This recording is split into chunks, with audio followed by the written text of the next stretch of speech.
Hello everyone, so today I'm going to be doing another video related to Newton's laws of motion, so still in that playlist, and today is on stopping distances, okay? So some of it you may know from before, but your stopping distance, I'm talking about the distance that your car travels when you are going to stop it because you saw an object in front of you. So you first think about stopping, so you have a thinking distance. Then there is actually a distance that the car travels after you saw the object and you press the pedal, so that's the braking distance, and the two of them together make the stopping distance. So stopping distance is, as I told you, the thinking distance, the distance the car travels when you see the object and you press the pedal, and the braking distance, the distance from the moment you brake the pedal and your car is going to stop, is going to decelerate and stop. So thinking distance, as I told you before, so when the driver is on the road, it takes them a while to realize they need to stop and press the brake pedal. The distance the car travels during this time is known as the thinking distance. The thinking distance depends on how fast people react. If you're drunk, on the mobile, what else, tired, then your thinking distance is going to increase a lot, okay? Now, a common mistake is when in exams they ask what is thinking distance, people say is the reaction time, or is the time that it takes you to react. It is related to the reaction time, but it's not a time, it's a distance. It says thinking distance. So that's going to be the distance the car travels when you are reacting to the object in front of you. The other side of the equation is the braking distance. So once you press the pedal, the car starts to slow down, but it's going to take a while until it finally stops. So the distance that the car travels when the pedal is pressed and until the car is stopped is known as the braking distance. The faster the car travels, the longer it takes until it stops. Actually, velocity or the speed of the object is going to affect both distances, because it's going to be how much you move, or how the distance that you travel while you're thinking and braking. So if you're moving faster, you cover a higher distance. But braking distance is also dependent on the quality of the brakes of your car, or the quality of your tires, the road conditions, so the friction on the road. So if it's icy or wet, then your braking distance is going to increase, okay? Oh, that link there, I can put it in there. It's just a quick link if in case you want to check your reaction time. So it's something to do with a frog and a fly, and you want to catch the fly, so you can test your reaction time, okay? So I'll put that link in the description.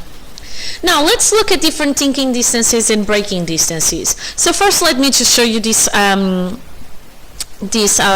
forgot the word, this graph is not quite, this image, which I took it from either the internet or AQI. To be honest, I'm not quite sure.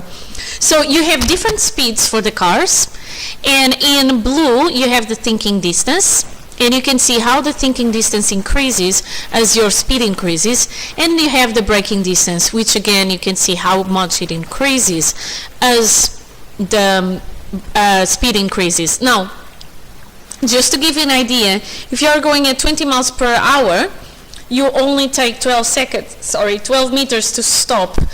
So 6 meters for thinking and 6 meters for braking distance. If you go twice that amount, you're going to have more than twice of the stopping distance. So you have 12 meters, so twice the amount to think, the thinking distance. However, 24 meters, which is more than twice of the 6 meters that takes you to stop. So what it means is that while your thinking distance increases with speed in a good steady way, the braking distance is not, and this is why.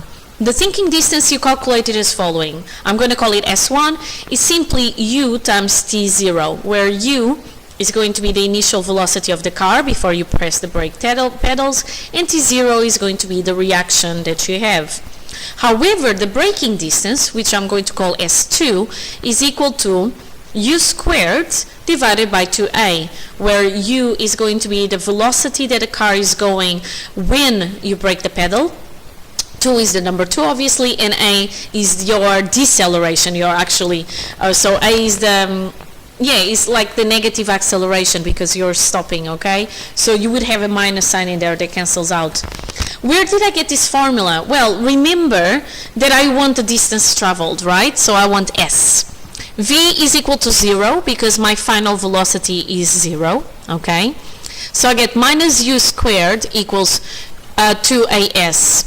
If I make s the subject of the equation, I get minus u squared equals to over 2a equals s, but remember that my acceleration is negative, so I can take away the minus on the top because I'm going to have a minus on the bottom. So minus on the top, minus on the bottom, I can just multiply everything by minus 1, and I get the braking distance is equal to u squared over 2a, okay? So the stopping distance is going to be the adding up of the two distances. ut0 is going to give me a steady increase in thinking distance, but because here my braking distance has a factor that is squared here, then is not going to have such a steady, let's say, yeah, steady increase, okay? And oh, there it is. So u speed before the brakes are applied, t0 the reaction time, a the deceleration. Again, I put 0 here on v squared. I make s the subject of the equation. The minus cancel each other out because the acceleration is negative because I'm decelerating, okay? If you don't know about this, check on my previous videos. I have a video there on acceleration and deceleration.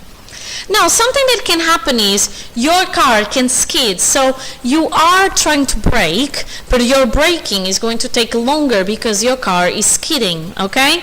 So there is a video there which is called skid prevention, and I'm going to attach that video as well to the link of the video, no, to the description of the video. But why do you skid? So you have friction on the road and the tires, right? And this friction is the one that prevents the car from spinning. So the wheels are not going to skid because, you know, you have some friction there, okay? So this is more common if you have less friction, like wet and ice conditions, or if you are trying to change the speed too fast.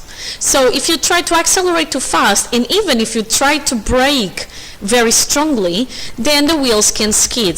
This is because there is an upper limit to the amount of friction between the tires and the road. So if your tires are going to change their spinning very rapidly, you may not get enough friction to do what the car or what you want the car to do. So you may not accelerate fast enough because the wheel skids, and you can see that in the movies when, like, the Fast and Furious, or is it Fast and Furious? The one that used to have Paul Walker. Anyway, you can see that the cars are just trying to accelerate, and then you can see the skidding in the beginning. And again, as I told you, the same can happen as you brake, because if you don't get the car to grip the road, you cannot make the car to go faster, so it skids, or you cannot make the car to decelerate, so again, it's skidding. So if the braking force that you apply is too great, again, you go above this limiting frictional force, so the wheel skids, okay? And why does it skid in this case? It's because the brakes lock, okay? So the car is going to slide and you have no control, okay? So check the video about skid prevention. So these are skills for life, really, because many of you may drive or may start to drive very, very soon. However, let me just say that now we have the ABS system, which stands for anti-lock brake system, okay? Which is to avoid the skidding. So there's going to be a control unit that senses that one wheel is rotating much more slowly than the others. So it means that that wheel is definitely skidding, okay? And the hydraulic valves, which are going to be used for the locking, the braking, sorry, they are activated to reduce the brake pressure on one of the wheels, on the wheel, yeah, on that particular wheel. I was reading and talking at the same time, so this happened. And therefore, it minimizes the braking force and it stops the wheel from skidding because the brakes don't lock. And again, it's because I'm reducing the braking force, then I'm not going to go over the limiting frictional force, okay? And if you want, you can practice friction. You can use a Newton meter or force meter, and you can use different objects, and you could figure out how much friction you need to get something to start moving or stop or to decelerate really. Obviously I cannot doing it over a video, at least not at the moment with the technology I have available for me, but yeah, you can always practice friction. Okay, so here it is. That's the lesson on stopping distances. I'm going to attach those two videos to the description, and I hope it made sense for you. Until my next video, make sure that you keep happy and healthy. Bye.